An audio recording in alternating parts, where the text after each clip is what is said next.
In this short video, we will figure out what is the initial cost of the project for the example that we're going to do. Let's go to the numbers in our example. Now, let's ask ourselves, for each of these items, is it relevant?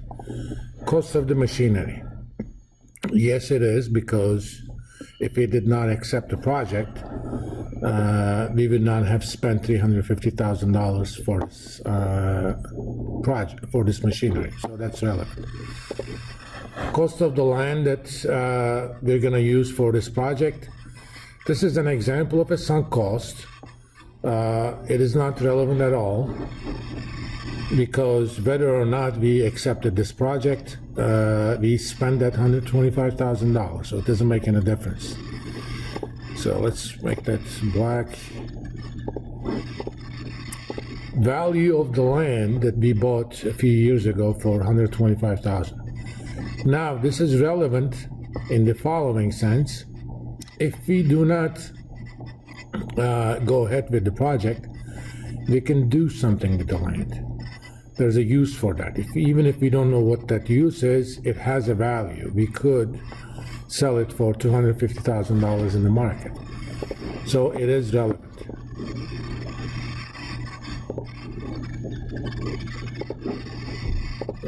The only difference between the value of the land and the cost of machinery, cost of machinery will be subject to depreciation, but the land itself is not going to be. Now, cost of marketing research. Well, we have already got this research done. Whether or not we accept the project, we paid the money, so it is sunk cost. Hence, it is not relevant. We're going to talk about annual sales for product. These are more important for the future cash flows. We're going to talk about the net working capital need. The project needs $50,000 extra net working capital. This is an expense that we would not have made had we not accepted the project. Hence, it is going to be part of the initial cost of the project. But also remember that we will recoup this money at the end of the project. Now, let's go calculate our initial cost. Maybe we should do it here.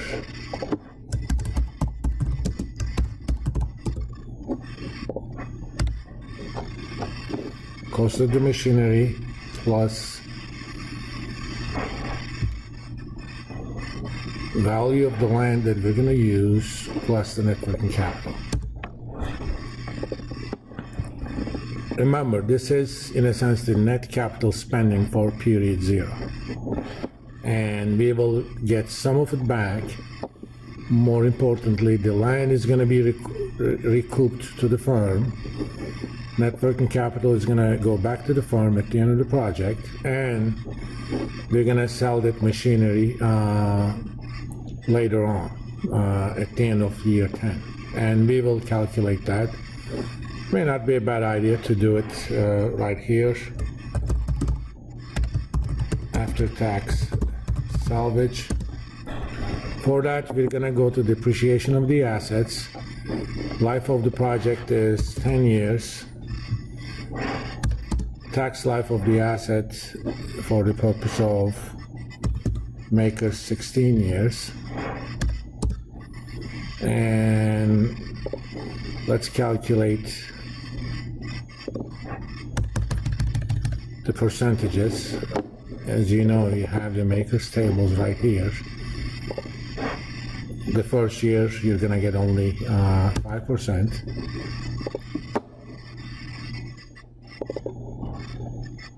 And at the end of year 16, there will be nothing left.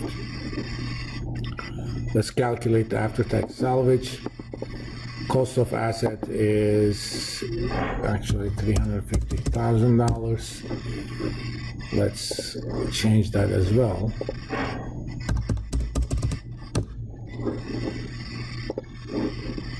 Pre-tax salvage value, let's go to our example. We're going to sell it for $63,500.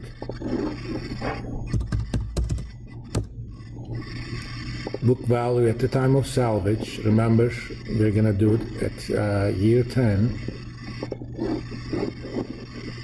113,680. I'm just gonna go ahead and get it from here.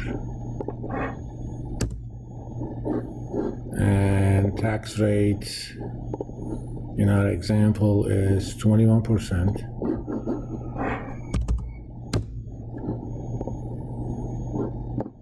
And that is the after-tax salvage value. Let's go to our example. After-tax salvage is right here, but we will also have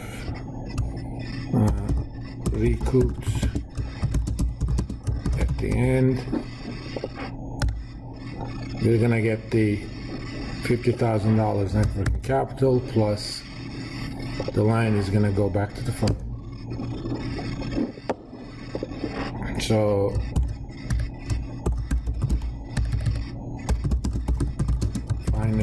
final year capital return to firm is investments that we recouped plus after-tax salvage. In the final year of the cash flows, we're going to use this $374,037 as a cash inflow in the form of negative capital spending. In the next video, I'm going to calculate pro forma income statement for a given year, and then we could put everything together.